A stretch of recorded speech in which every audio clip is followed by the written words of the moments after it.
quinquennat Emmanuel Macron, mais c'est 5 années de mieux que vient de promettre le chef de l'État, nouvellement réélu, donc à ses partisans réunis autour de vous, Florent Rodeau.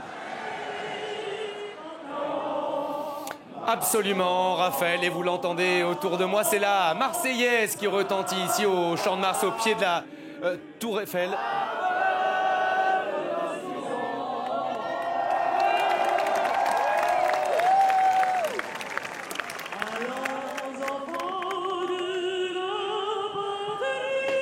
Voilà donc pour la...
Voilà donc pour cette Marseillaise chantée très délicatement ici sur scène. Emmanuel Macron qui est toujours avec son épouse Brigitte, après un discours assez rapide, assez court, une dizaine de minutes. On retiendra notamment la phrase suivante: ce vote m'oblige pour les 5 années à venir. Emmanuel Macron qui s'est adressé aux abstentionnistes et aux gens qui n'avaient pas voté pour lui.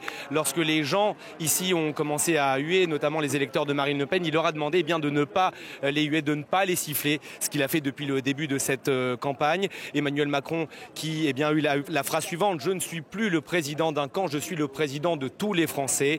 Emmanuel Macron qui se pose donc en rassembleur dès les résultats qui ont été annoncés à 20h. Il est un peu plus de 22h30 et Emmanuel Macron se pose déjà comme le rassembleur de cette nation française. Il a lancé donc un message aux électeurs de Marine Le Pen, aux abstentionnistes, aux gens qui ont voté blanc, et il demande évidemment de la confiance pour les 5 années à venir. Il a parlé d'ambition, de bienveillance.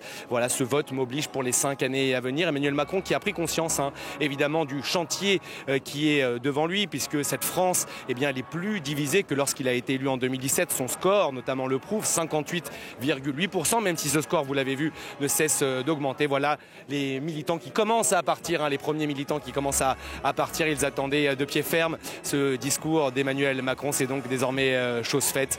Les festivités qui vont progressivement se terminer ici au pied de la Tour Eiffel, en plein cœur de Paris. Merci beaucoup Florent.